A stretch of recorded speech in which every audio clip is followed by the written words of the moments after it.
things that I'm not proud of that I went through was being physically abusive to the ladies that I was with. Drinking played a major part in my life, but I also did cocaine. I've also shot heroin. I've also injected cocaine in my veins. I've smoked PCP. I've taken LSD. I've taken cannabinol, and I've also did meth.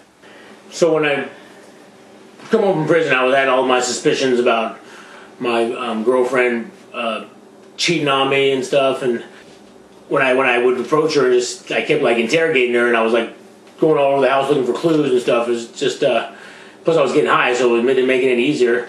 And violence was a part of my deal. So when she finally admitted to me, she's like, "Oh yeah, I cheated on you."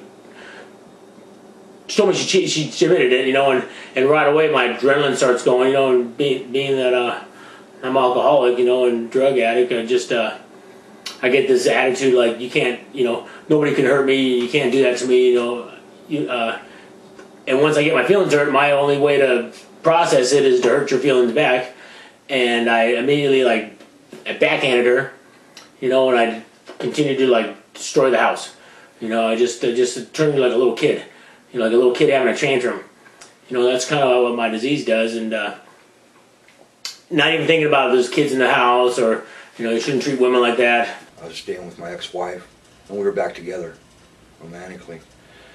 And I'd gotten out of rehab again, and she had come and visited me and been very good about being behind me again. And we went to this dog park, and there was this guy there, and I noticed her kind of checking him out. And I felt so much like a piece of shit. I didn't have a job yet, and I'd just gotten out of a rehab, and it was like I felt like that little kid again. And my ex-wife, she owns her own business, and she's beautiful. And I felt very insecure, man, because this dude had a truck, and he had his dogs at the dog park, and you could tell he was just a real man, and I didn't feel like a real man.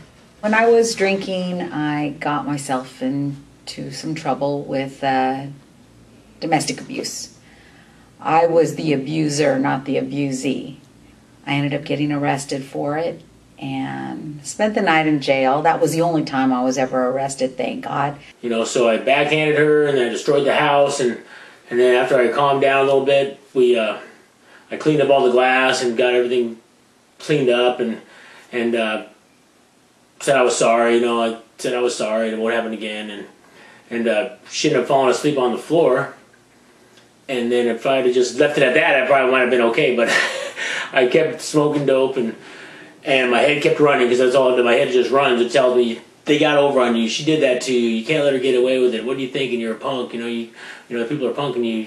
So when my head tells me that, I gotta act on it, you know. So when I finally said, you know, you're right, I tell myself, you're right, she can't do that to me, how dare she, you know, she deserves to get hurt, you know. And I picked up the coffee table and slammed it against her.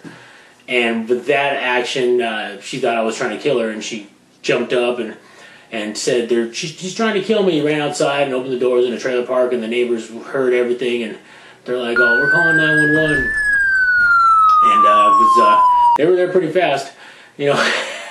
They got there pretty quick, and instead of running like I wanted to, I had been cooking dope, and I had a mess to clean up, so I filled up the sink with water and threw everything in there, and they came when I was getting ready to split. After that, the cops were coming, and they arrested me for basically got charged with assault with a deadly weapon. They called the table a deadly weapon. And these women did everything they could to please me. They did everything they could to adhere to whatever it was my demands were, you know. And it's hard to